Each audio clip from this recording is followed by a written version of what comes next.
Welcome. Greetings, clobberers, clobberanimos, and clobberettes, and clobberuskis, and clobber whatever your other kind of clobbering is going on out there. Whatever kind of clob you might be, welcome. It is great to have you here. And we. I always forget how unwe I am until we hear that. Great to see you all, my friends. I Thank have you so much. ennui until we. Yeah, I think they picked that up. I think they knew. Yeah. I think they got the joke there. You didn't have to like edit it, but you're an editor, so you just Hello, everybody. Thank you so much for being here for this special Clobberin Time stream.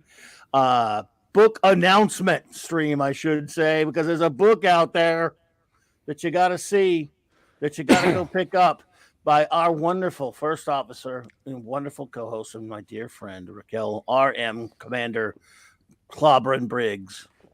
Hey there. Welcome. Big day Hi. for you. It is a big day for me, and this isn't the typical thing that people talk about during a stream. And so I cannot tell you how grateful I am to you for hosting this and for supporting my work and the shout out that you gave me when you were talking with Loki about the comic bro the Batman laws. It brought me to tears Oh, to hear your words say, just to hear you say on air, congratulations, and that you were proud of me and that you loved me. It meant everything to me. I got very emo, and so I just want to oh, thank you for doing this incredibly awkward show about a book that's probably not going to pull in lots of viewers, but I just appreciate you very much and thank you for helping me to make this announcement and get the word out there about the book. don't be redonkulous. It's going to get all kinds of readers. I'm going to make sure to make it happen. Thank you so much for being here. You and, of course, the great artist of Clobber Times, Hungry Boy. What is up, man? Thank you for being here with us. We appreciate you. It is a pleasure and a privilege, especially considering some of the compliments I'm going to be giving to Raquel's writing and her ability as an author to help out in making the painting come alive. Oh, wow. Well, fantastic and nicely said, sir. I want to give a big shout out and thank you to good old Tom at Midnight's Edge After Dark. He's just a big, huge, great channel that everyone loves, of course, and it's extraordinary. And I have been just honored and unworthy, but honored anyway to a part of that show the past couple of months, going hanging out, but through invite, and I on Tuesdays and Thursday nights, and I cannot thank Tom enough for that and for him to allow me to talk about this and to promote this book on his extraordinary show tonight was very kind of him, and he shouted it out for us, and we put the links in the chat there and everything like that. And so, Tom, thank you Yeah. so much, and also thank you to this great panel that was there, a good panel of guys that we all know that also said some nice encouraging words. We appreciate our good buddy Mexican Iron Man was there, great buddy Nick Yeah. Weiser, the great Culture Casino, Script Doctor, and all those wonderful people in the chat that were there tonight. So they're still probably going. They're probably about to end that stream, I guess. But and a little bit later, Nick will be going with this Toxic Tuesday and stuff. We're all good friends here, and we all support each other. And I want to thank them all for the kind words and support that they gave us as well. So Fellas, thank you so much for everything, and I also want to shout out Doomcock. For Doomcock to make a tweet saying that my writing is excellent and that everyone should buy the book. It's did really he? incredible. Yeah, I didn't know that. Oh, yeah. He's thanks, just Steve. such a good friend. And in his tweet, he said, Raquel is a true friend. I just want Doomcock to know that I am a true friend. I love him very much. He has been so loyal to me, so good to me. He's such a beautiful person. And I just want to thank him. And I want to thank Tom. And I want to thank Culture Casino, Nick Weiser, Script Doctor. Who am I missing?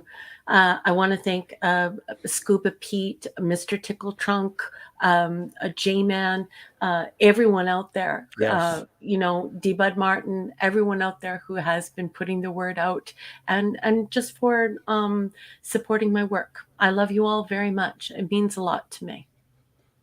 And we thank you all for your support and all your help with that, everybody. And thanks again to the great D Bud Martin who put that up in the chat over there at Tom's. So, and again, thank you so much to the great Doomcock as well. He was very nice. I did not know he had done that. He'll probably give us a shout out tomorrow night, and I'll remind him, and like he told me to remind him. So, DC, if you're hearing this, even if you're not, but just in case you are, you're a great friend, and we do appreciate you. Also, another great friend. I don't know if he's here right now, but he's been a great friend of the channel. So we'd like to shout our oranges out. Yay! The great Eric K. Of course, the great Chris Berger. Thanks for all you do, Yay. buddy. Mwah, mwah, mwah. I love you. Of the North, yes, and of course, and again, D Bud. Thank you so much, buddy. Thank you, D Bud. Yeah, Appreciate you, Ann. Chris, Rich of Iron. the poster that you made for tonight's show was Oh, I just love it, yeah. outstanding, and your friendship love it. means everything to me. Thank you for Absolutely. supporting my work and for just being such a wonderful friend to me. I love you very much. Thank you so much, Wrenches. You guys are the best. Appreciate you so much, Skogli Jotun. I'll get that down one of these days. Jotun, Skogli Jotun. You would take the J out of it, wouldn't you? Can't help it. I studied the Norse mythos, man. I can't help. I'm just showing respect to the guy who's showing respect to us. That's all. Don't What do you want from me? What do you want from me? You're busting my balls now. Don't cloud the issues with facts. Bobby's on fire tonight. My buddy could not be reached for further comment. Can be reached to comment to say congrats, beyond awesome. Thank you. Good to see you, my friend. JD Lewis, what's up, my friend? Hi. All right, good buddy there. Let's see who else was here. Shooter is here. Pew, pew, pew. I love when you do that. Stephen M, the great Kal-El. What is up, buddy? Hello. Good to see you there, brother. Phantom outsider was a man. Dante. Will probably remain a good man. But if he doesn't, we'll respect his wishes no matter what. So sorry, Fanty. Not really sorry. You deserve it. Look who's here. Apollomy. Apollome's minion. And And- the pepperoni. The The pepperoni. pepperoni. Cha-cha. Love that puppy. Sorry about the noise. Who else will be here? A great Marty with a C, our engineer, who may pop in to say hello later. We hope. Ezra Goldstein. Hello there. Thank you, Ezra. Thank you so Good to much. see you. Thank you. Lemon pie. Lemon pie. I would sing, I don't know if it's she or he, so she's my lemon pie, but I can't do that because I don't know. So, but I'm still, that song pops in every How time. about it's our lemon pie? That'll work. Let's see here. I guess that's all so far that has popped in. Anyone else who does, though, will be acknowledged. So we got a little book going on here, it seems to me. A compilation of short stories of the science fiction variety written by the our most wonderful friend, with a cover by another wonderful friend. So let us get busy with it, shall we? Let's talk about this book. I'll let Hungry Boy. Just kidding. I know you didn't write it. I'm just kidding. Ricky, RM, tell us what made you want to write these stories. Well, I've been writing science fiction and fiction stories my whole life, but primarily as an academic, I write nonfiction. And so I would read these stories to members in my family, or I would send them the stories in a card. I would write them a card and include the story in the card, maybe a fictional tale about something they had done in their life. And then they quietly went into the garbage. And then my offspring grew up and started having these dinner parties and supper parties. And of course, dinner being different than supper, these late night get-togethers where we would have little noshes and drinks. And there were artists there and poets and different people from the arts community, because my offspring is involved in that. And so I started bringing the short stories to these supper parties. And my offspring said, I forbid you from throwing out any more of these stories. I want you to keep them. I want to have them for me. And I said, okay. And then as the collection began to get bigger and bigger over the course of 2 years, the offspring said, you must turn this into a book. And so I turned to the Canadian publishers. I live in Canada, Alberta, Canada, and was shocked to learn that they were not looking for any type of short stories, and certainly not science fiction, and definitely not put it right out on their website, front and center, that they definitely did not want any type of short story collections. So, as many of you know, I'm a part of a critical community online. And so I started looking at what everyone was talking about. People like DC, people like Tom, people like Culture Casino, people like Clobby, people like Loki, people everywhere in our community talking about how they missed having episodic science fiction that didn't admonish them, that didn't make fun of them, or wasn't cruel to them, or wasn't trying to over moralize and teach them a lesson. And I thought to myself, okay, well, I'm going to give this a go. And I reached out to the community, and Clobby, you were a huge part of that. You said, I'm going to help you do this. And pretty soon I found out that you were sharing my little ad for my stories on every program you were doing. And I must tell you, it made me very emotional. I couldn't believe what a strong friendship and what a loyal friend you were. And I also could not believe how the Americans responded. I love my Canadian brothers and sisters, but there is nothing in the world like my American brothers and sisters who are still interested in episodic science fiction, who still love having a short read to read in the tub, to read on the train, to read over lunch at work. They still love that stuff. And so they started buying the stories, and they loved the stories, and they were writing the most beautiful reviews of the stories. And so then I just thought, okay, let's get these together. Let's put them in a book. Maybe everybody's right. Maybe these are worth publishing. And so that's where we are today. Well, nice. Because, what you say there about the short story is really, for me anyway. Hello there, Dave G Sound. By the way, Hey, welcome. Dave G Sound. How's the shoulder, honey? Hope you're doing better, Thank buddy. you. That resonates with me because, again, when I think about it, yeah, I mean, I guess I like a good epic as much as the next comic book geek, Kree Scroll War, Hungry Boy, stuff like that. The longer running stories are nice. Some of those Avengers epics or some of those FF epics that you'd read as a kid. But there's just something about the shorter, the one-off Star Trek episode that carries far more impact than if it had been stretched out to 2 seasons, some kind of story that's stretched out over and over. Again, love Babylon 5. It is soap opera. I like that stuff, but there's something more special to me about your shorter stories, like a Trek episode, or even though Blake 7 has some continuity into it, the Blake 7 episode, which is has a beginning, middle, and an end. We were talking about the late great Kevin Conroy last night. Batman the animated series was great at that. So not just science fiction, I think, but I think science fiction it fits the best. But even in some cases, fantasy or superhero genre, that kind of stuff. So with my science fiction, if I have to, I kind of enjoy it that way, short and to the point. And I think we all miss those a little bit because you don't see that much anymore. Yeah, and it's really sad because it was a great American tradition when people were still reading magazines, when people would have to get on the train or get on the bus to go to work, to go to university, to go to school, and some of our greatest novels, novels that we consider tomes, huge, big, thick books. They got their start as these lowly little stories that would appear in the newspaper or magazine each week. And so it is a great American art form. And the Americans appear to be the last place where this beautiful form of storytelling can thrive. And it's pretty remarkable. So it's been very eye-opening to me to see pop culture move in a way in which they say, that that there is a huge female audience for science fiction, and yet that audience did not respond. That there's this appetite for up and coming women in science fiction, in writing in general, and there's just not. And that that there are all these supports in Canadian publishing. There are not.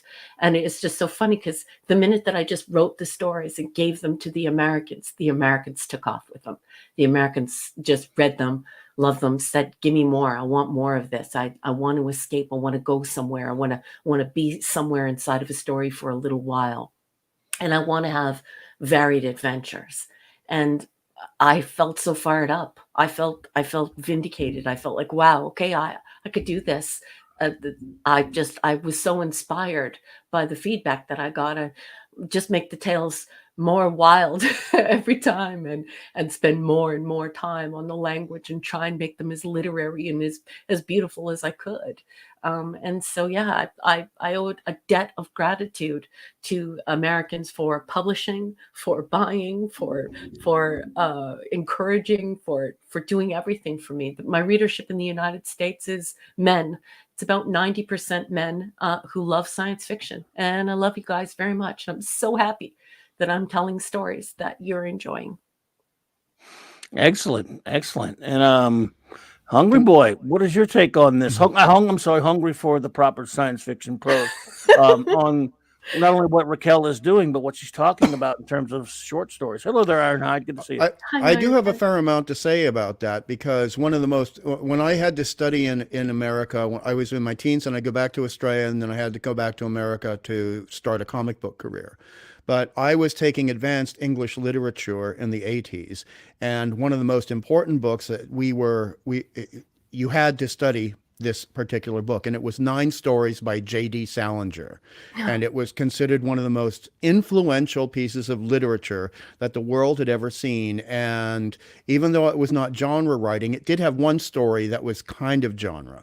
But it just, some of it chilled me to the bone, some of it broke my heart, some of it uplifted me, and it stayed with me for 4 decades. And I thought to myself, wouldn't it have been wonderful if Mr. Salinger had written science fiction? And look where we are today. Look what we're talking about right now. J-Man. And Hey, that's what I Jay. wanted. I wanted someone who could give me that same emotional frisson, but do so with science fiction with a touch of horror. And then later on, when I started working in comic books, one thing that's very common working in comic books is working both in science fiction, but working in short stories in comic books. That's an old tradition. So I know how difficult it is to have a beginning and a middle and an end in under 15 pages, because I've had to bloody well do it. And so I respect that. And oftentimes I respect that more because it is short, sharp, shocking, and gratifying. And we also look at the stuff that Clobby was talking about at the beginning, and we're talking about stories that do not require a 3-episode arc. And for me, the 1960s Outer Limits is some of the best television, but certainly the best science fiction television that ever existed. So that's the kind of stuff I hunger for. That's part of where my name comes from. That's the kind of stuff I crave. That's the kind of stuff that feeds my spirit. And that is very much the kind of stuff that Raquel writes. Well, Hey. can I just bust in quick to Please, just say say hello to how J-Man. that I just want to say thank you to J-Man for his amazing comment. He says, "Congrats on the book. Mine's on the way. I woke up and ordered it before I even showered." J-Man is a fellow Canadian author. He could sure use your support as well. Wonderful human being who has gone out of his way to promote my work. Love you, J-Man. Please say hello to your wife, who is an award-winning poet. Everyone should know that. And I just want to say thanks to Chris Persia for helping people to get to that link. And guess who's here? Hello, Michelle. Michelle is here. Michael's here. Hello, Michael. Hey. Thank you Hello, so much, everybody. Michelle. Yeah. Michael, welcome. Yeah, so while we're talking about this journey of connecting with all of these people on YouTube, and connecting with this big American ecosystem of cultural criticism and popular culture, I meet this guy, this guy from Australia, and he's just delightful. He knows so much about fine art, and he and Clobby get together and they start teaching me about the fine art in comic books and comic books as a discipline, how they come together, who's involved, what that process looks like. And then I met Hungry Boy, and he got a hold of me and he just said, you know, I realize you're having all these difficulties with trying to get your stuff published in Canada. What if you ever want to have someone to do your cover? I'd love to do that for you. And I just thought, oh my God, is this actually happening? I mean, here's this man who I deeply respect and deeply admire, who's been teaching me about this medium that I know virtually nothing about. And comic books are a wonderful world. Just even learning about Star Trek Gold Key comics and how they were oil paintings, the covers were oil paintings. I mean, they just flooded me with so much info. And then he did the unthinkable. He went out and got a canvas and painted a cover for my book and A big just one. blew me away. So I have to say to you, Hey, Hungry yeah. Boy, thank you for supporting me in this way. And, you know, you and I, we've talked privately about how the book cover, you can't judge a book by a cover, but you certainly can see it as an invitation.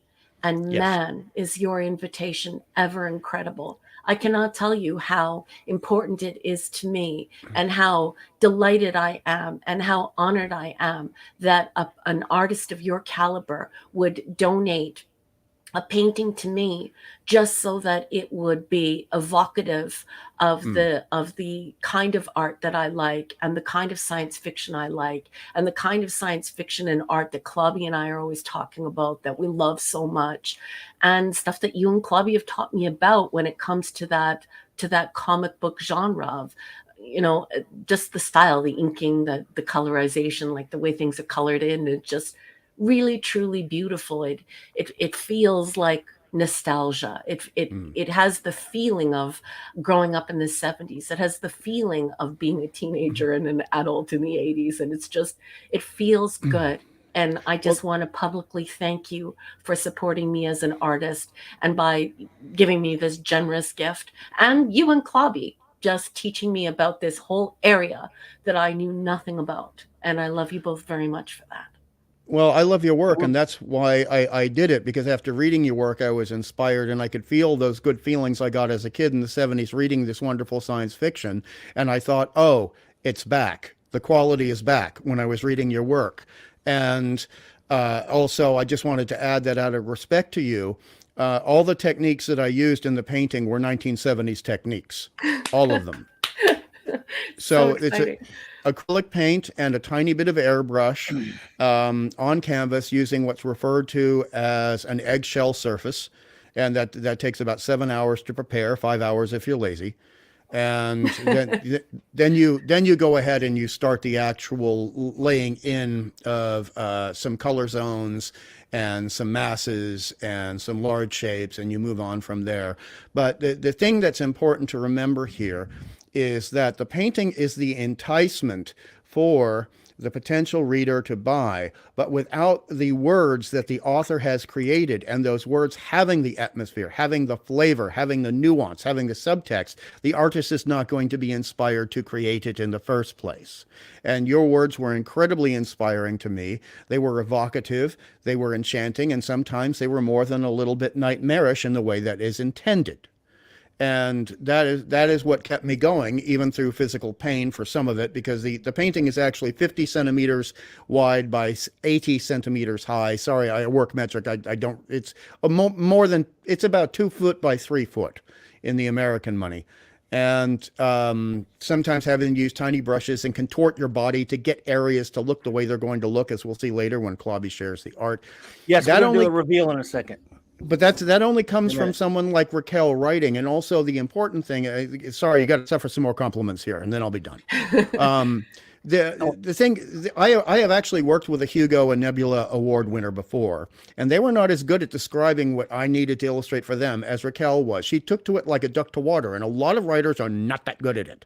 And so, for example, I said to Raquel, okay, buckle up. You're going to need to pretend that you are like a witness to a crime. The thing you're going to have me illustrate is the crime and the criminal. And you need to give me a description as exact as you can have, as physical as you can have, imagining this situation like a photograph in your head of what happened so I can portray it for you. So if you say something is tall, I will say, okay, do you mean 8 foot, 18 foot, or 80 feet? If you say something is scaly, all right, do you mean fish scaly, reptile scaly, or some other kind of scaly? And she not only took to it like a duck to water, it was like a beautiful falcon diving from 300 feet above a deep ocean, going 100 foot into the water, and then swimming like a dolphin. That's very high praise. But I have to Before tell you the guys reason why I continue- put so much work into it is because I just didn't want to squander the opportunity. I'm sorry, Bobby, go ahead. I'm sorry to interrupt everyone, but I want to make sure everyone knows. So, first of all, hello to Donnie Pearson. Good to see you. Hey, Good to see you, Donnie. Pat S, buddy. And of course, I'm so honored to have the great Retro Blasting here with us tonight, Yes. buddy. My friend and Jay, man. I want to shout you out again just to make sure, buddy. And Michelle. Oh, thank you all for being here tonight. But before we continue with that, I want to let everyone know that we do have a big reveal of the never before seen cover, unless you follow me. Now you can see it on the Amazon link, but we're going to reveal the cover in just a minute. And now you two continue and build up to our cover reveal. I wanted to get that out there. Should have said it earlier. I'm sorry. I was handling No, something else. you're amazing and you are an incredible host. Don't apologize. Love you very much. No, that timing was perfect, Clobby. That was almost scripted, you fool. That was great. I pity the fool who don't respect the Clobby. So continue, my friends. Well, the other thing is that you really a book cover of this type, especially with the struggles that Raquel has already stated that she's facing, which is completely idiotic, and I concur with everything that she said. About the prejudice against short stories and the so-called support of women by women in the science fiction spectrum. Ha ha ha. Yeah, right. You basically need to not just do a book cover, because book covers can often be very euphemistic. They can be very symbolic, and that simply doesn't work anymore, because you have 8 million of those that you see created for $5 from people purchasing them on Fiverr and other digital platforms, where you've got, some poor struggling kid, God rest their soul, they're 15 years old, they learned how to use a computer in Uganda, and they're going to do the cover for $5, but that doesn't mean they've ever actually seen any 1970 science fiction, and they may do a great job, but that's not what's going to get, as we say in the movie business, the butts in the seats. And we needed to get the butts in the seats. So this actually needed to also be very similar to a scary but science fiction enticing movie poster, and that was always in the back of my head, because Raquel deserves that, and not a lot of people would do that and put in that time and that energy, and it was so important to get that initial composition correct. And when I sent the little thumbnail sketch, I was so worried Raquel wasn't going to like it. I'm thinking, okay, I'll be prepared to do another 3. I'm just going to send it out there. Hopefully she'll be okay with it. And Raquel just was texting back, I'm crying. It was like you were in my head. How did you get in my head? Oh my God. Yeah. And that was just the thumbnail. And I thought, oh, honey, you ain't seen nothing yet. Let me get my brushes. Yeah, it's pretty incredible. Everyone, did you know that Mark D with a C just joined us on the Mark D is here. Hello, congratulations, Raquel. Welcome. Hey. What's up, buddy? Hey, Thank you so Mark. much. Yeah, and Hungry Boy and Clobberin Times. Hail. Yo, Hey, man. hey. So The I just figured Micronauts I'd master. stop it. Yeah, love my Micronauts. Yep. So I figured I'd stop in for a few minutes. I was getting the slideshow ready for the Yeah, spy. you got Toxic from Tuesday Russia on our with buddy Love. Nick. Yeah, Toxic Tuesday. Yeah, Yep. tonight, everybody. Yes, Toxic Tuesday. Our good friend Nick Weiser's doing this usual Toxic Night, and he's got Aw. From Russia with Love. I love that's a love Oh, it. Great stuff. movie. Yep. Yeah, a lot of fun. So, well, are we getting close to ready for the cover reveal? Yes. Shall we? Yeah, Shall Oh, we- but drum before roll. we do this, can I make one point? People Not need at to. all. I'm just kidding. People sometimes don't understand. This is also true with comic books, but when you do the original art, you do so with a lot of art that's not actually going to be in the printed version. So there's the version that Raquel's going to have. That's the printed version, and then hopefully Clobby will show the full version that I did for Raquel for her to work with. Sure. Absolutely. Whenever you are ready, you are, after all, the artist. So you say the word, sir. Give the word, and we'll. The word Drum roll, Well, please. I'm Is not the going to word say given? engage because I don't like the actor who used that word. yeah. I don't like him at all. So I will say, Mr. Sulu, warp 9. All right. You could say, take us out, Take us out. or out there. that away. Or there are a lot of other things too. Beyond the All right, farthest star. Second star to the right and straight on to mine. That's right. Go for it, Clubby. Go for Let's it. look at the printed version, or which is the print version first, or the normal? Print version first, then Okay. the other version, because we need the punters to see what they're going to get. All right. There you go. Nice. Wow. Gorgeous. That is incredible. Looks kind of Beautiful scary stuff, too. Very Yes. very beautiful, but Scary. That was scary. exactly what Space Raquel said. 1999 scary. I'm thinking space. Dragon's on that. Den. Dragon's Den. Dragon's Den. Yep. You Yep. love that episode, eh? That is Dragon's Domain. Sorry, that was exactly it, because with Raquel, to get into the process of it, to compliment her once again, when we were doing the back and forth over DMs, I said, I need a key phrase here, I need a key word, and she wrote back in like 2 seconds, terrifying, in all caps. So it had to be terrifying. I said, you sure you want terrifying? She said, I want it terrifying. I said, okay, but I watched a lot of horror movies, and I've probably seen a lot of things that you would cover your eyes at. So we need a rating system here. So I'm going to give you like a 1 to 10. Okay, so number 1 is like a Muppet monster from the Muppet movie, and then 10 is like the Exorcist on steroids. So can you give me a number? And Raquel's like 10, 10, 10. 10. Hey, Zach, what? And Eric K's here. What's up, buddy? Hey, Eric. God, I love working with her, since the process was just a sheer delight. It was a Yes, lot of indeed. fun. Yeah, amazing. And here, of course, is the without the titles on there, without there you go. Look at that. That's amazing. Unbelievable. Beautiful work, sir. Very talented. Yep. Yes, indeed. Excellent. Excellent. And that Eric's episode making is- fried chicken tonight. Oh, Give me. nice. Damn it. I'm hungry Gimme. enough as it is. I'm too fat for fried chicken. Give me. no, you're not. Don't talk that way about yourself. Yeah. Hey, Keely That's Chow's Don't here. talk that way about yourself. That's Thank your you. wife's job. Yeah. Keely Chow, roll tide.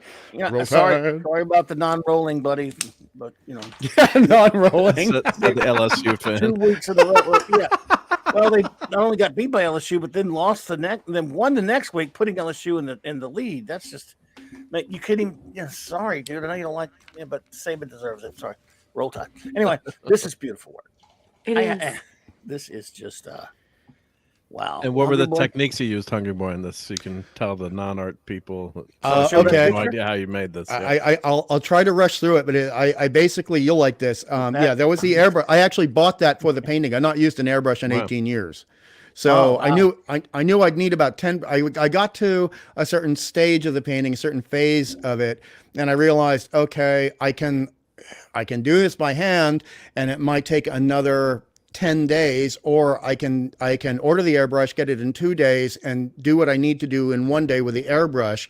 And And why is that for us non-artists? Just the because in order to speed. get the paint blended as properly and as smoothly as you see some of the areas, most of the blending is completely by hand, and that's using old Renaissance techniques created by your ancestors, the Italians. Thank God. Bruce And McFadden. Hey. and Whoosh! so even though I was using acrylics, most of the techniques here are following a Renaissance painting blueprint, a Mannerist painting blueprint for technique. So you start out with the eggshell surface, which is several layers of gesso plus added grit, and you let that dry completely. I actually added some pigment to it so it would be more resonant with the colors and work more uniformly with everything. And then I started laying in, the focal point was going to be the maw, M-A-W, of the beastie. And so Doomsday I started, Machine. yes, thank you. And also a combination of a shark and an orca. And Raquel had described all these teeth. There's over 111 teeth there that I all had to do by hand. Wow. And I counted them the other day, and I thought, holy crap, only for a woman like this would I do that shit. I love you. Wolfie, thank you so much. Everyone, Wolfie's here. Hey, Wolfie. What's Wolfie, up, buddy? I'm just recovering from a horrendous flu. The medication is kicked in, but I'm not going to do my wolf tonight if that's okay. No. because I'll wind up coughing my guts out. And you'll lose your beautiful voice before the clubhouse, and we can't have that. No, I can't do that, but I love you very much. Thank you for being here, Wolfie. And I'll tell you one thing. If Raquel's vocabulary had been less, and if she was a blonde, there only would have been 67 teeth.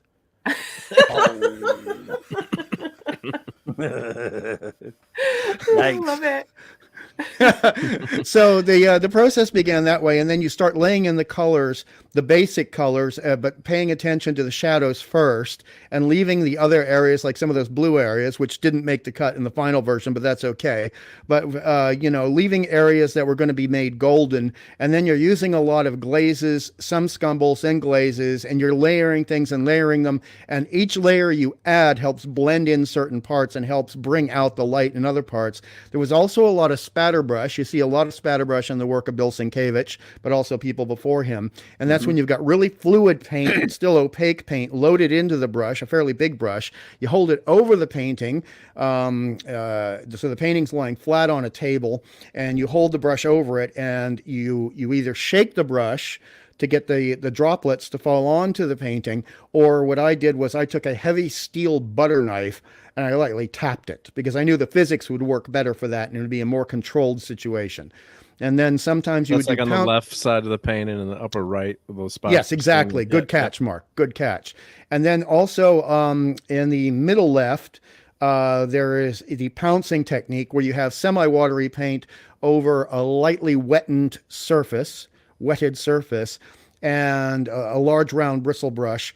And you hold the brush perpendicular and you pounce it. You tap it up, down, up, down, up, down, up, down, with a very precise pressure. It's got to be very light and yet very, very firm. So a lot of painting is very similar to cooking. And so, like with knife work in cooking and with rolling dough, the amount of pressure per second per square inch makes all the difference. And one of the tricky parts was actually the windows, because when you read the story, and this is not giving anything away with Georgia, and Raquel will back me up, poor Georgia is coming into this town, and it is cold. Oh, this poor girl getting out of the taxi. I was feeling for her. And what a rotten situation to be in. But I instinctively just thought, okay, we got to give an impression of cold. So I wanted to make the windows look like they'd been frosted over a little bit. So there was a very light purple blue over those windows before I started laying in that white. And that was with bristle brushes held in a very specific manner, elbow directly to the ground, wrist directly up. So a 90-degree angle of the forearm, pulling directly down, directly down, directly down, and then painting around them as well. And then, blending the creature, which is, as you can tell, there's not a lot of physicality to the creature, the beastie as I refer to it, except for that hand that is being created. When I say beastie, that's because of Scottish blood. And when they say beastie, they're referring to things like Nessie and Loch Ness. It's a respectful thing. It's like, this is very big. We like you. We're not going to piss you off. We don't want to be eaten. Thank you very much, beastie. But this beastie is more like the worst creature in Scotland, which is the Nucklevy. And I'm not even going to describe it. I would rather face off with 3 of those buggers from Dragon's Domain in Space 1999 than one Nucklevy. That's how awful the Nucklevy is. So not as worse than the ghost on Sub Rosa, I guess, too. Yeah. Yes, much. I'll be your straight man, funny guy. I'll be your straight man, but that's fine. And so the mouth was the last part, but there were tricky things. You'll find out in the story, so I'm not going to explain why I had to do certain things, because that gives away the story, and I hate spoilers, as Raquel knows when I'm saying, I want you to watch this movie, but please do not check out the IMDb.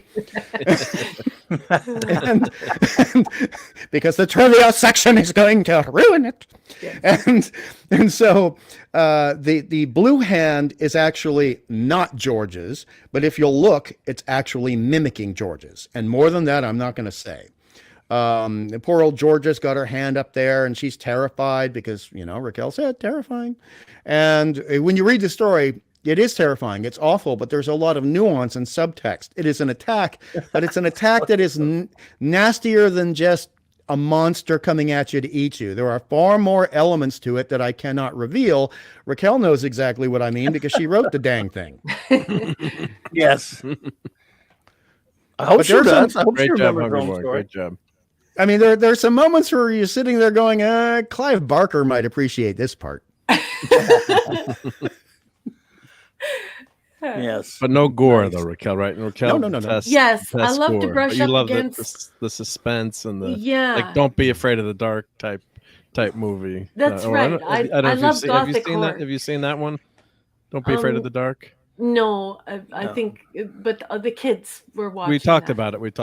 Yeah. Yeah. You gotta I've watch seen it, that of one. You would course. like that one. You would like. Yeah, that one, I love gothic It's horror. gothic horror. Yeah. I like to brush up against the macabre, things that are frightening, but then make you think too. Yes, and allow the mind to color in the lines, and perhaps even push the walls of the story even further. Sure. And that's a part of the art form of short story is Hey, giving Sean. people enough to think about the story and then to go wild with it in their own mind. Sean, Absolutely. hi, Sean, hey, I good to love see you, you, Sean. Hello, All Sean. right, buddy. Good to see you.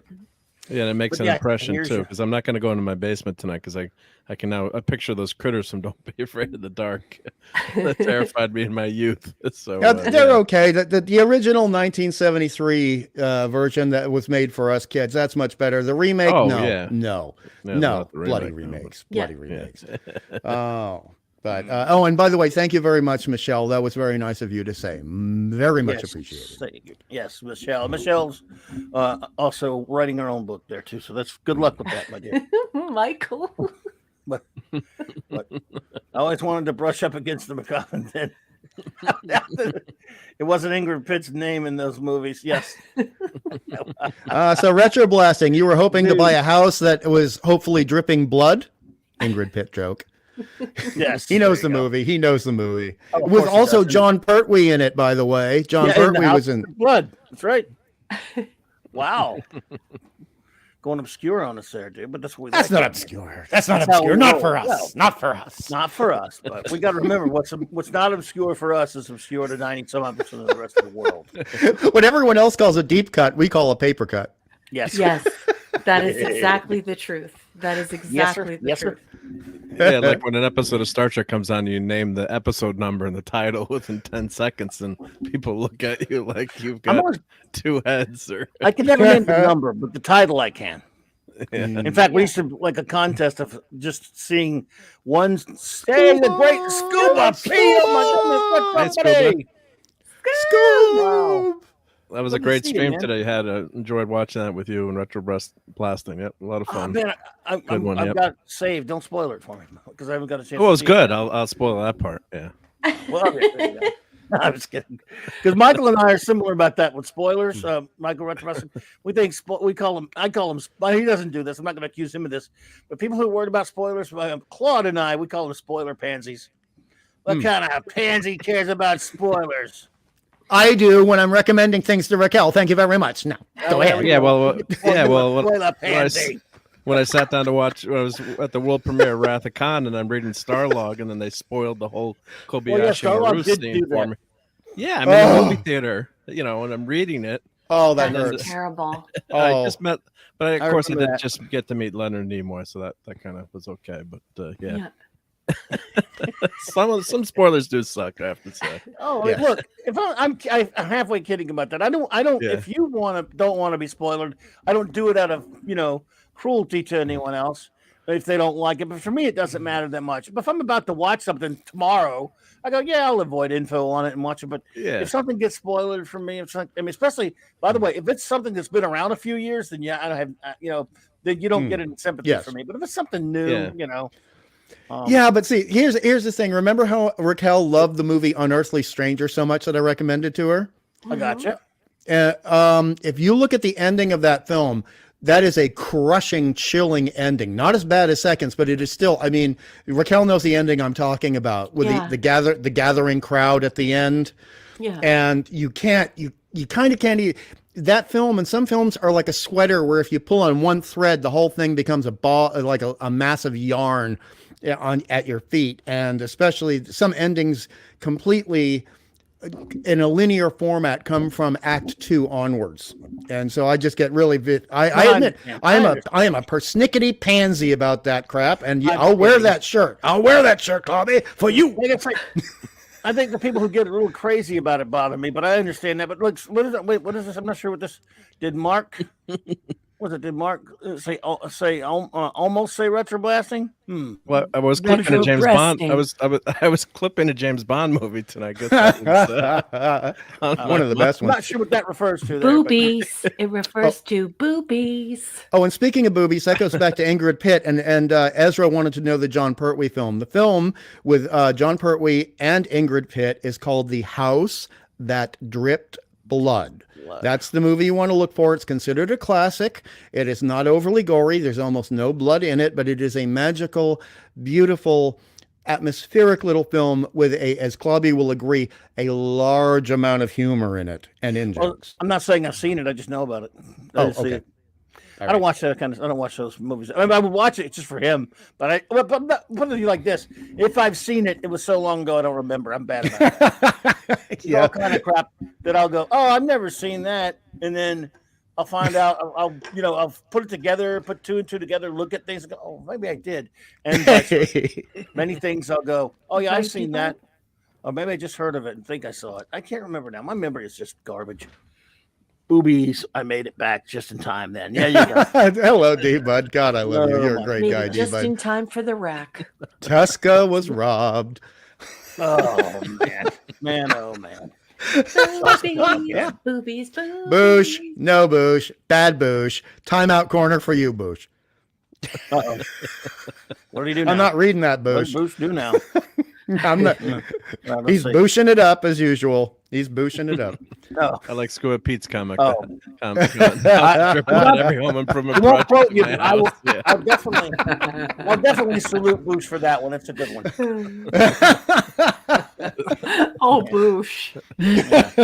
Anything with John Boosh. Pertwee in it, though. If John Pertwee's in it, I'll watch it. He was great. He was great. He was kind of making fun of himself a little bit in it too. So a very self-aware film, very self-aware. But well, getting back to Raquel's stuff, the thing that also is wonderful about Raquel's stuff is that her work is very evocative of other authors, but she's not ripping off other authors. So you're getting something new, but it's paying respect to the old and the classic. So there are moments when I'm feeling that Poe. There are moments where I'm feeling other authors, but it's still 100% Raquel. And that is so much better than someone just, deciding they're going to rip off the X-Men, add a couple of fangs and twinkles, call them vampires, and cast them during Twilight in a movie, And, Sure. And Raquel's stuff was just 100% original, but there was this glimmer, this summer haze at the end of the highway horizon of familiarity. Oh, that's very kind of you to say. Thank you. Yes, You're welcome, and I mean it from the heart. And That's very unfortunately, kind I've got to run now. So sorry Yeah, to you interrupt go. that nice Well, moment. But Thank you for being here. Say hello to our buddy Nick for us, bro, and thanks I for will, being yep. here. And Tell you Nick guys I have a said good hi. time. Yep, and You have a good time? congratulations again, Raquel. I'll tell everyone over there to go. Thank you. You're buy the your best. book. Yep, I'll post it over there. But Thank you for yeah. rushing Thanks, buddy. around just so that you could be here for me. I Oh, really of course. If I appreciate wasn't it. here, then you'd give me a million shin kicks. Well, come on. You're one of my Here. best friends in the whole world. I am an introvert and I don't spend much time with friends. And, I spend 8 hours a week with you because you're a pretty fabulous person. Oh, don't And say so that. I consider appreciate it. you one of my closest friends, even though we've never met. I don't know how people could spend 8 hours a week together and not become close friends. So I love you very much, and I really appreciate it. And please tell your whole family that I said hello, I and will, thank yep. you for taking And they all the better time. buy a copy of your book. I got kids in college now; they can afford the book too. Yeah, thank you so much. You're the All best. right, take care, everyone. Good night, Yep. honey. Good night. Bye, Congrats Mark. again. Thank Bye. you. See you later. Bye. My I like that quote there from Retrobusting. My memories are like fingerprints upon a abandoned handrail, Bob Mortimer. My memories, on the other hand, are like M&Ms in a jar that I've already eaten and they're all gone. And, Oh, Bobby. honey. and yet I still want more, and I can't remember how good they were because otherwise I would get my fill of M&Ms. Never mind. What the hell I'm talking about. Except, Clubby, you can always remember every atrocity committed by Funky Flash Man. That's true. I know those. It's true. It's so true. And so can I, sadly. I can too. And Funky Flashman gets no respect here. But that way, that's not true. We're being nice by calling him that instead of what we know his real name is. So we are being nice. But number one, This is your night. Mm. So, what would you, and again, we can say on as long as you want, so don't worry about that. What would you like to say about your work to those who are joining us tonight and those who may hear this later? But thank you all for being here so much. Thank you all who may be working, and thank you if anyone who is hearing this on a download or a rewatch. I can never decide exactly what to call it. But let's see. Retro Blasting also says, hang on a second to go there. Let me tell you how they don't, Raquel. You finally meet in person, and they end up leaving the milk out, using your toothpaste without your immediate knowledge, and leaving the sink running. Yeah, that's right. You say that like those are bad things. No. Those are just things in life. So tell people in your own words, because I know you don't like talking about your own stuff or whatever. But if someone were to ask you, hey, what's this book about? Let's say you're standing at a bookstore, and you're pretending not to be the author of the book. And someone's saying, all right, look at this. This is interesting. You know anything about this book? What's it all about? What are you going to tell them? Well, the back of the book has a description, and it says, written by a hardcore Trekkie and devotee of Edgar Allan Poe, Mary Shelley, and H.G. Wells. Science fiction tales can only be described as 10 auteur encounters with sci-fi, the genre humans turn to when they want to work out their anticipations and anxieties over futurism, scientific advancements, technological invention and innovation, outer space, and the possibility that we may not be alone in the universe. And I think that pretty much describes it. A professor who I look up to very much, my mentor and my friend. He is a doctor of comparative literature here in Canada, and he proofread the book for me. He called the book Heterocosmica, and I was unfamiliar with the word, and he was my comparative literature professor. So the first thing I did is I thought, oh my goodness, I need to go and look up the accumulative connotations of this word. This is more than just a simple portmanteau. Let's go find out what's going on here. I know cosmica, I know hetero. Let's go find out what's happening here. And I was delighted when I discovered the definition. Of course, is that you're creating possible worlds, possible futures. And so between this doctor who is my former professor and my mentor and my friend, and what I put on the back, I think that pretty much describes it.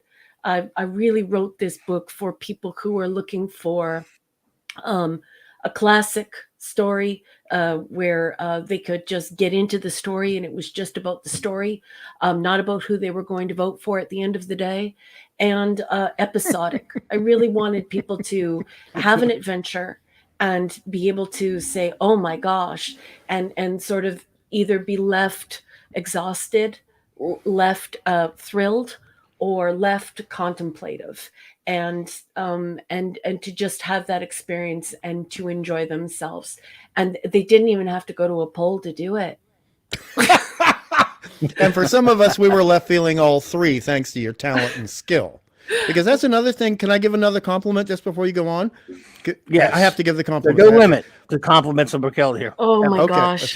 I'm going to crawl in a hole, bury myself, pick up a rock, put the rock over top of the hole. Hey, I love you. Hey, I have no sympathy for you. You do it to me all the time, doesn't you? I'm sorry. My God. Okay, so here's the thing. When you look at really wonderful stories, sometimes if they're up to, say between a rating of 5 to 7 out of 10, sometimes that's due to the talent without enough skill. Sometimes it's due to a surplus of skill to compensate for a moderate amount of talent. But when you read Raquel's work, especially if you have worked for or illustrated other authors, or you're familiar with other authors, or you're an academic in the realms of short stories and genre fiction combined, you recognize immediately that there is a top rating for talent, and there has been an assiduous, active, lifelong acquisition of skill and respect for skill. And that's what comes out of every paragraph. Oh my gosh. Thank you so Wonderful. much. Wow. Brilliantly said, as always, sir. Incredible. That's so kind of you. You're welcome. And it's not kindness, it is an objective recognition of a benevolent truth. Oh, you're the best. And Take it it's easy, J.D. incredible. Lewis. Good night, Thank JD you for Lewis. being here. Thank you for JD, the thank kind you for words. being here. Thank you so much, honey. Classic Good night. Comics. Good Night, to see JD. you. Thank you. Good to see you, Classic Comics. Hey, Classic Comics, and thank you so much. It means a lot to me. Thank you.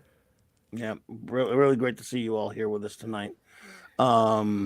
Let's see here. So, what are we doing? Did you want to perhaps have an excerpt from the book read by someone? I would love it if you would read an excerpt. And Hungry Boy was saying, let's tie it into the painting, and this is how I connected with you as an author, and so I took Hungry Boy's lead, and I sent the text to you over Twitter.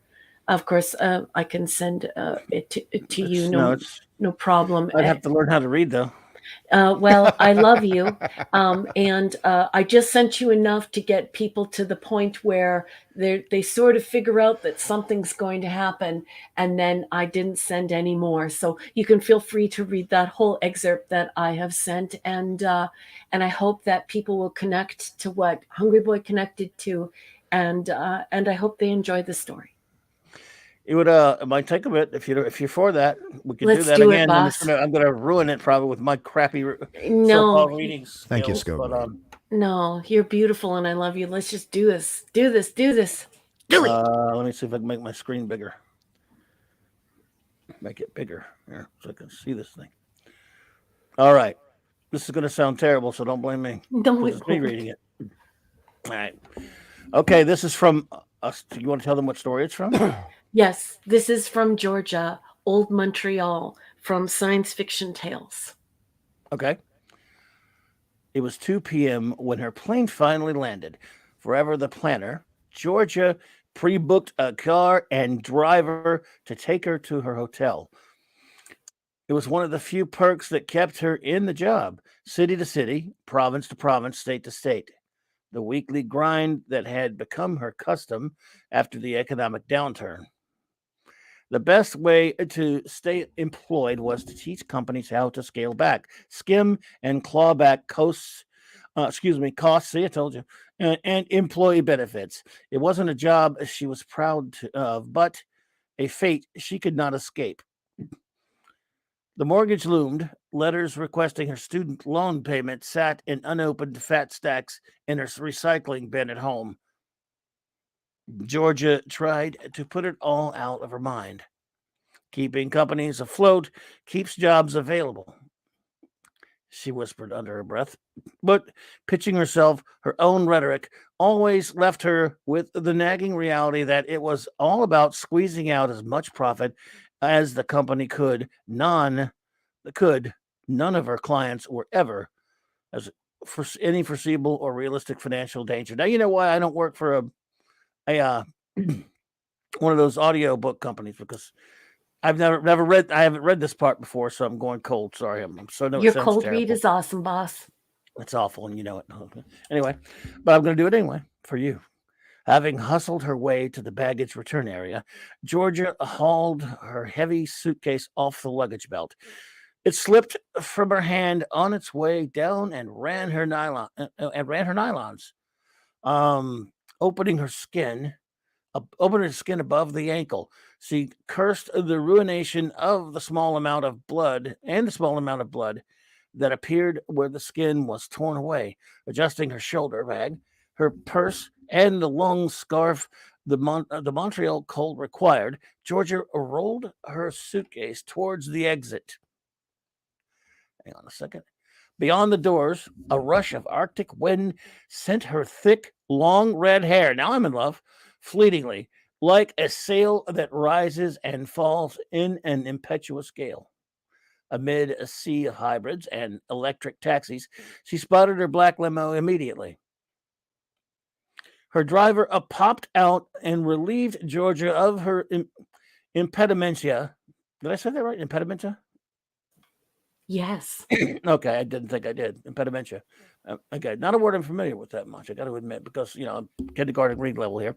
Her driver opened her door, and Georgia thanked him as she took a seat. The door closed, and she collected herself, brandishing her cell phone to avoid conversation with the driver.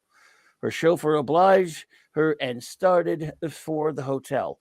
Georgia loved Montreal, though she never had the time or money to explore it beyond the windows of the executive sedans that ferried her to and fro.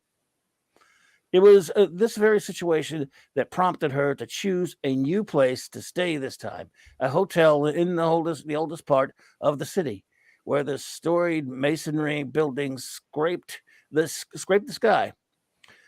Georgia looked up from her phone. She had arrived. She had arrived. Her driver opened her door, and the cold Canadian wind washed into the cab.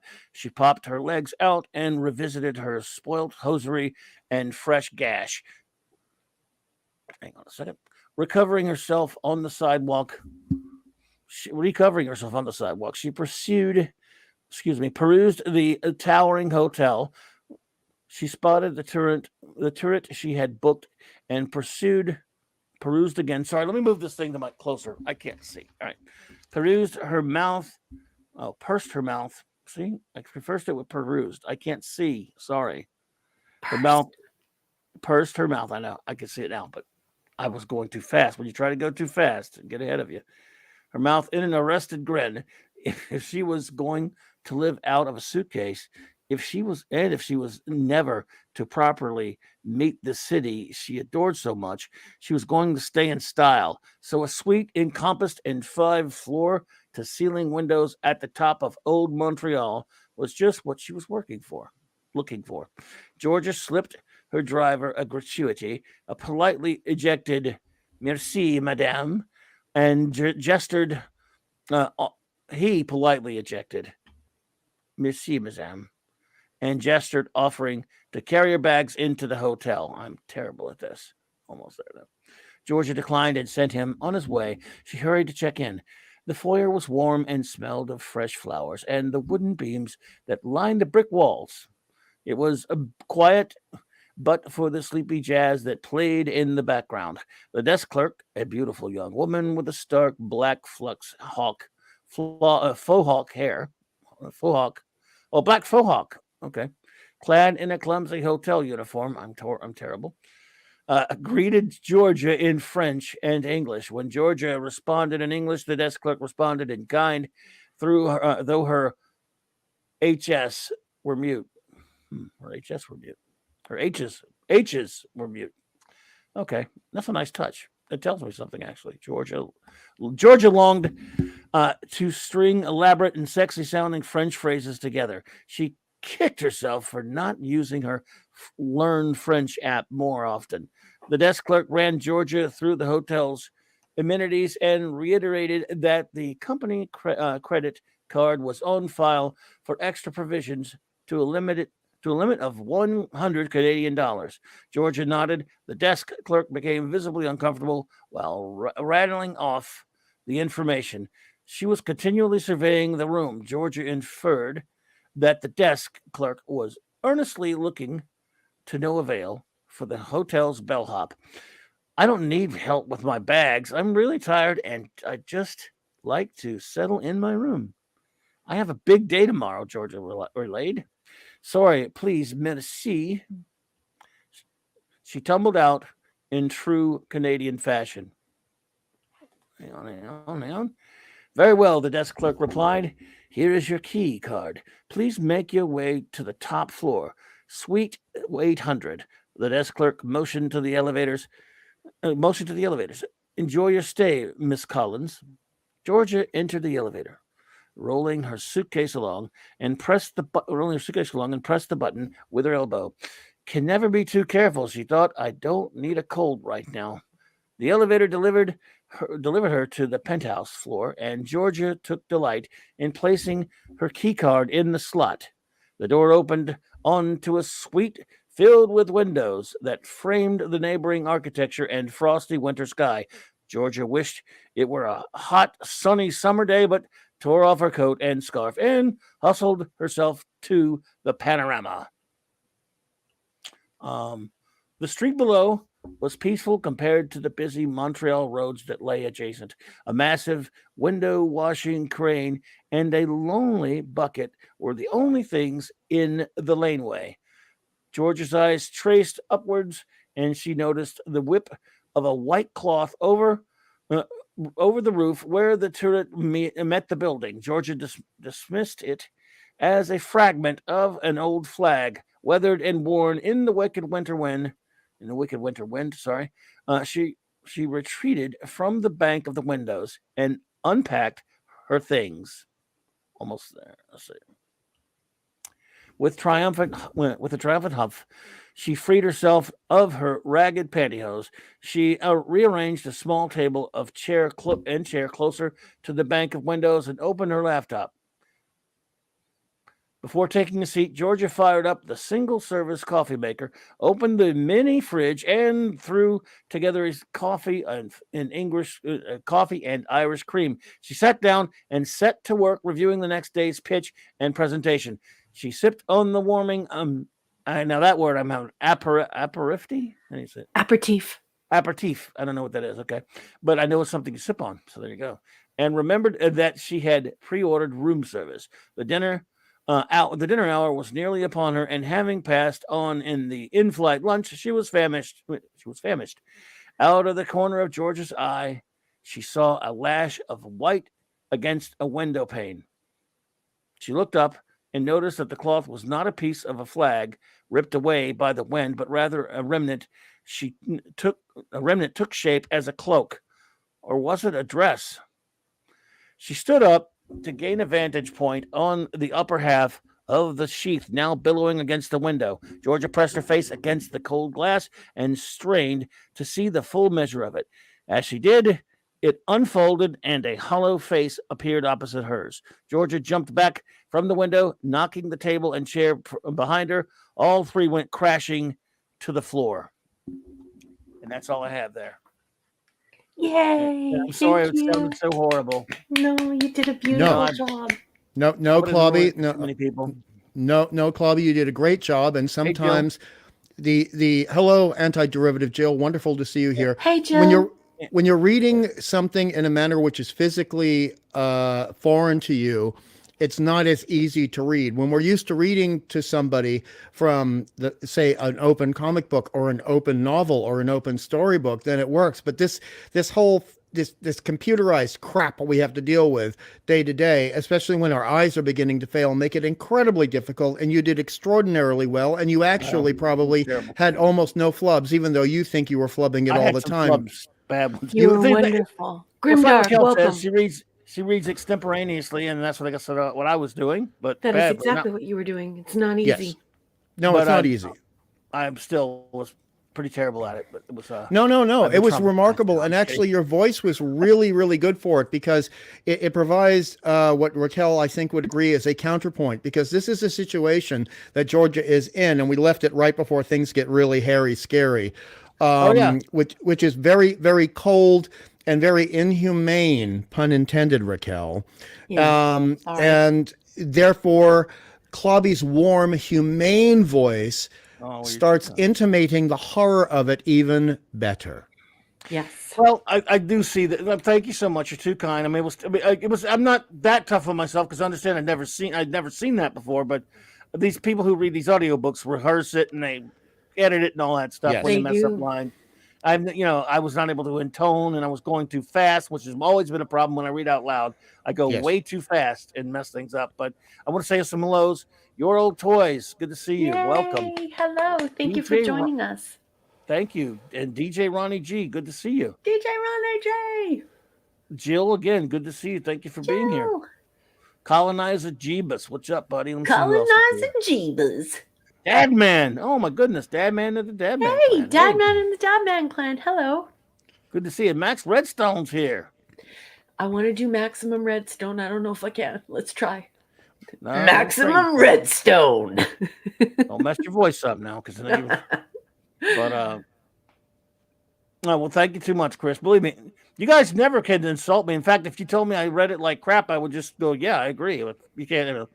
Ironhide, what's up? Yeah, but then well, I'd you're have too to kind, hit him. Ironhide. Yeah. No, you wouldn't have to. You'd be able to, you're supposed to pile on like they do. Like, oh my, do I have to train you guys how to be Clobby's friend? I'm not a insults me, joiner, man. Somebody insults me, you climb on and you just pile on with them. That's the way it works. Nah, climbing on is joining, and I'm not a joiner. If Minimus were here, he would be saying it. And he would be Where is saying, Minimus? Minimus. what do you think he Oh, did for dear. all of my years on Blog Talk Radio and now YouTube? He would pretty much say, "Did your show suck like it always does?" He would say, "Your show, one thing that your show probably sucks." I agree with him. You think I listen to my show? I mean, I thank everyone who does, but I don't. I can't recommend. Look, I'm honest with you people. I'm an honest person. I love that you listen. Anyone who does, but I don't recommend listening because I suck. This just can't the way it is. But I'll tell you what doesn't suck: having fantastic friends like all of you, and like my wonderful friend and author Raquel, who is has a book out there that we are celebrating and announcing tonight, and I am so proud of you. That is wonderful. And Well, I please, still have everyone, time to give there's one more links in compliment there, but before we wrap up. Sure. you have plenty of time. We have all the time you need. Well, I know we're not wrapping up, but I just wanted to add, considering what you read, and you read very well, sorry. I was very impressed with that, Clobby. I'm probably going to listen to this again later at night when I need something, really comforting. Ironically, because the story is not comforting, but your voice is very comforting.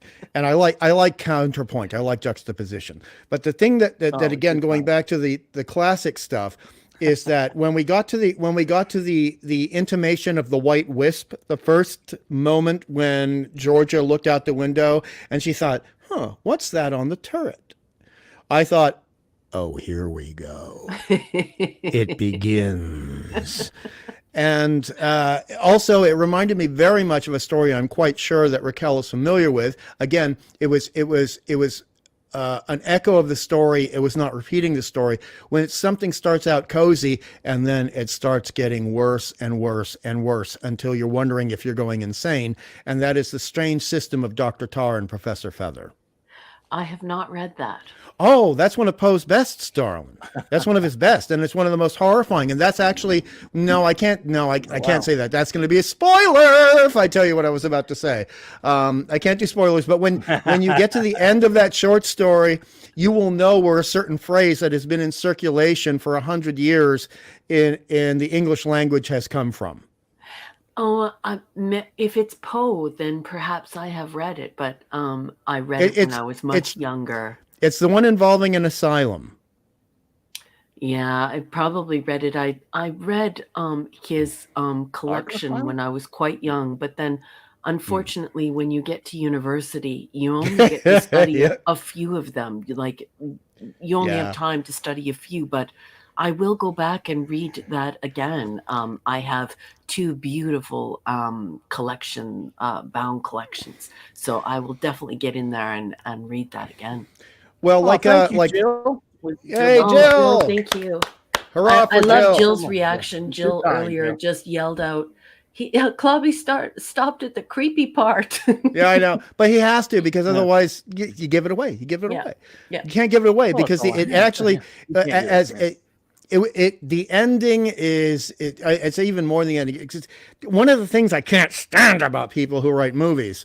And sometimes novels and sometimes comic books. Like Clobby knows what I mean by the utter crap of what in comic books is called decompressed storytelling. Oh, boy. Where it's like you're taking 90 pages to tell something that was told in 21 pages back in 1967. You know what I mean? Yes. And right for the trade. And Raquel is giving us the beginning, the middle, and the end. And one of the problems that people have been discussing since 1999 at least is people work up to a beautiful Act 2. They get halfway through Act 2, and then they drop the ball, and they don't know how to bring the story home. And Raquel never lets up in this story and the other one, Paul the Fallow, which I also read, which kind of metaphysically intersects with this story, which I really like. That goes back to the heterocosmic thing. And the situation with this story is it's got the highs and the lows, but once the train starts rolling, it keeps going to the end, and it builds up steam, and you realize it's either going to crash or fill in the blank. And Raquel does not drop the ball in the second act, and she does not drop the ball in the crescendo. Yes. It's very kind of you. Thank you. Yes. Retroblastic and J-Man both make good points. Yes, Watchmen would take 57 issues today. Well said, J-Man. It would. Yeah, and The Killing Joke would be a 250-page manga. Right. It's, yes. No brevity or wit at all. Well, thank you for reading that, Clobby, and You're welcome. I just want to thank again Hungry Boy for donating a beautiful painting. Yes. Again, I want to thank my offspring and my husband for encouraging me to publish these stories and to stop throwing them in the garbage. And Yes. And I want to thank everyone who has supported my work. It has meant a lot to me to get these stories out and to get them shared. And you want to talk indie? There could be nothing more independent than what has happened in my situation, and I really appreciate you. I will never take my readership for granted, and I don't write for a corporation. I write for you. And I will continue to write for you. And there will be a book launch here in Edmonton. And I hope the science fiction community will show up. It would be Nice. so beautiful to have them out and showing that, people do want to read science fiction. They say it's a shrinking genre. So I really hope that they'll come out in support, and I'm hoping to get an application approved to do the Calgary Comic Expo. Nice. And so I hope that I'll be out and doing that in April. But yeah, there are so many people that I have to thank. J-Man, Sean, Chris Persia, just so many people out there who have been sharing my work often, and really trying to get people excited about it and saying, no, like, you can read this, you'll actually like this. This is for us. This is for actual nerds and geeks. I just want to thank you for doing that for me. I just I love you all very much, and that's all I want to say. Thank you so much, Matthew Pounder. Thank you so much, everyone. Hey, Matthew. Donnie. Hello, Matthew. Yeah. Yeah. Wonderful to see you. Good to see you, sir. Well, I think that about wraps it up for tonight. Unless you, again, I think so. unless you got Hungry Boy, if you have any closing words. I would just like to say that for the past 20 years, I had been longing for an experience that Raquel will know, and you will know, Clobby, where you either read something and you get goosebumps on your lower legs, or you hear a song on the radio and you hear goosebumps.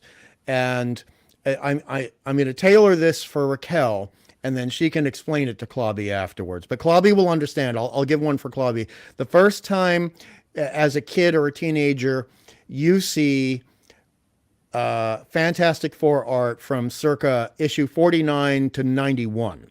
The first time you see that and the way it makes you feel. Okay. Now for Raquel, Wow. when I started, yeah, that's how I felt reading Raquel's work. Now for Raquel, Wow. for you to understand this, when I do. began, heavy compliment, but I mean it from the heart, and I'm not exaggerating. No hyperbole, you. Clobby. No hyperbole. Now for Raquel and for Chris Persia, the first time, and I was freelancing in California, I needed to listen to live radio, and particularly live music performances. And suddenly I just switched the dial, and there was this magnificent music, and there were these mind-bending lyrics. And it was the first time I encountered Gordy singing New Orleans is Sinking. Oh my gosh. And That's a huge compliment.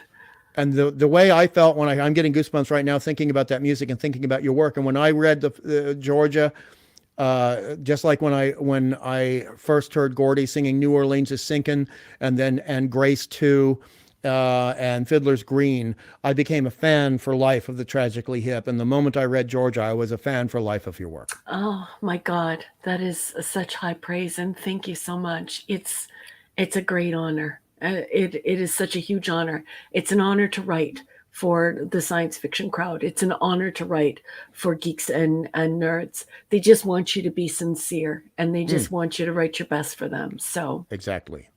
so thank you. They want you to run at your speed, to run at your own speed and not hold back. That's what we want. Yeah, exactly. And I promise that I will keep writing that way.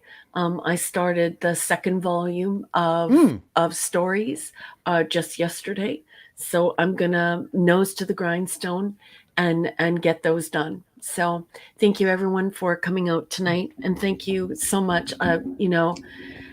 Hungry Boy, you are such a preternaturally gifted artist, and just everything that you've done for me, and to help me in this way, I'm just so grateful to you. And Clobby, I love you very much. You've become one of my closest friends over the last 2 years. Just the way that you have worked tirelessly to get my work out there and to get people reading my work. I will never be able to thank you for that. You just do it out of your own heart and with no reward. And to hear you say that you love me and that you're proud of me, and congratulations while you were talking on your Batman stream, just brought tears to my eyes, because your opinion of me means a lot to me. So that made me feel really good. And that extends to you too, Hungry Boy, just to have guys like you, friends like you, saying to me, I'm proud of you, I love you, and thank you, and this is cool, and congratulations, and it really means a lot. And that extends to everyone in the chat. I could go on with all 200 names of the people who have backed my work. I love you all very much. Thank you so much. Well, Raquel, let me tell you this, despite all the compliments I've given you, that goes to about 1% of the people I have known in this life, and my esteem don't come cheap. There you go. Best. Thank you. There you go. Well, thank you all so much for being here with us tonight to celebrate Raquel's announcement of her new book that just came out. Of course, again, the link will eternally be here. Oh, well, there's a $5 super chat. It's not about me tonight, Thank my you, buddy, Chris. but I still Thank appreciate you. I'd give this to Raquel if I knew how to. Thank you. Thank you so much.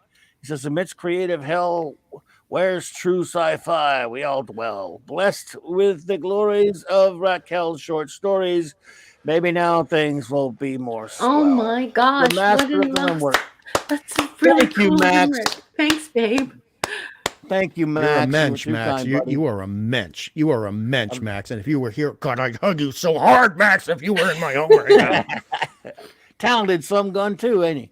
Talented indeed. We And have thank such you talented everyone for friends putting around up with me, even though I am on so many flu medications right now. I'm probably I'm shocked I was able to form a sentence. So I love you all very much. Thank you for putting up with me. You guys are terrific. What a great crowd. I want to thank, of course, all of you for being here tonight. Our fantastic wrenches. Just as always, the great Eric K. All you do. Thank you so much, buddy. The great Chris Persia, the I Vindicator love Wrench you. of the North. Love you. D. Bud Martin, thank you so Love much, you, brother, love you, for the thank Wrench you. of Iron. You folks make it good to be a geek again, all of you. Yeah. Yep, you all do. And I appreciate you. And again, all you wonderful friends who showed up here in the chat tonight to support our fantastic friend and first officer. We love Raquel. We all love you, Raquel, and we all appreciate what you do. And we all wish you the best with this book. And all of you, can't wait to see you again. I'll, of course, listen here. Just let you know tomorrow night, I guess I don't know if we're going to do I don't know if we're going to have the comic roundtable or not with Loki. I got to get with him on that one, but I'm not sure. But I do know that I'll be on tomorrow night talking about the Submariner. Yay. The real deal one. You mean the real one, I hope. That's The real right. one. Yeah, oh man, I could go on for 3 hours, Clobby. I'm spewing. I am never going to watch that damn film. I am never going to watch that damn film. Buscema and Kirby forever, man. Buscema, Kirby, and Romita. Romita did a fantastic Namor as well. And what a disgrace to Bill Everett that movie is. Oh, don't get me started on Bill. Me and Steve, Thor and me. When it comes to Everett, we are two peas in a pod. But this is about Raquel. We can talk about this later. Yes. Hey, Pleasant Valley Picker, good to see you. So, thank you so much, everybody, for being here tonight with us. Thank you. You're just extraordinary. Big shout out to our my great retro blasting buddy, Michael. Yay. Thanks for popping in, buddy. We always appreciate seeing you. Thank you, RB. J-Man, and for Sean. keeping everyone in stitches. Yeah. Yes, indeed. Appreciate you so much. J-Man, Sean. Yeah. Scuba Pete, all of you so Ezra much. Scuba Pete popped in. Ezra, Donnie Pearson, good to see you Matthew there. Michelle, Pounder. Matthew, Michelle, Ezra. Jill. Cal, Kal-El, Jill, Max. Max, thank you, Max. Apollo, and the pepperoni. The pupper. Just an excuse to see the Look, pupper. Oh, you're so cute. You're so cute. Makes me Be embarrassed to be a cat road, person. Honey. Apollo, you be careful on the road, honey. Yep. And everybody else who's, I mean, like I said, I don't have the whole list in front of me, everyone, so I apologize for that. But I do want to give a special thanks to the great Tom at Midnight's Edge. Yes. What? D-Butt called. I'll put it on the marquee. I'll put it on the marquee. Here it is, boss. The movie that has Stunk as the Stunk Mariner. Yes, it was garbage. That hurts. Funny. Ow. So I just wanted to shout out to the great Tom at Midnight's Edge. Tom. Thank you, Tom. Thank you, Tom. So nice of him for Tom. Hey, Michael Beacom, good to see you there. Hey, Michael. Yeah, everybody who was here tonight, thank you all so much. We'll shout everybody out properly on the clubhouse like we always do. We will. And, Yeah. and thank you, Raquel, for actually writing something that matters enough for all of us to care enough. Oh my gosh. Absolutely. Thank you so much. I love you so much. I'm sending you a huge hug and a big smooch for your cheek. You're just the best. Thank you so much. It's an honor and a pleasure. Also, the great Mark D with a C. The great guys that were at the panel tonight at Midnight's Edge. They're all very nice, said some great things. Culture, the Casino, Nick Weiser, Mexican Iron Man, Strip Doctor, all those great fellows there were all very nice and supportive as well, and the people over there. So thank you, everybody. Thank you for being with us tonight. I'll play you out with this and with a couple videos. And yes. That's me. She is the violator. She violates us all the time. Michael. Love Michael. Thank you all so much, everyone. And have a wonderful rest of your evening and week. And we'll see you right back here on the streams.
We still here?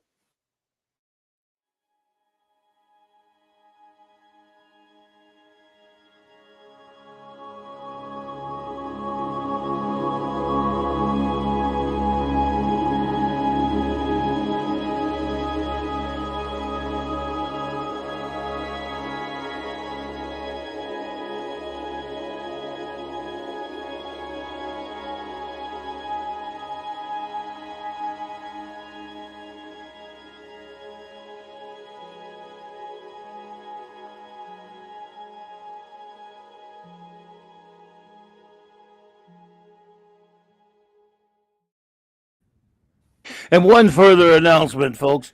Just look in 2030. Look forward to Raquel'S epic book, Clobberin, the Orange Nightmare. Coming soon to some kind of weird 30th futuristic bookstore near you. Good So I guess I night, shouldn't. Yeah. Guess I shouldn't put my brushes away into storage then. No, Get don't. to work. You got 8 years to get that one done. Good night, everybody. And don't forget, it's always Clobberin. We backstage now?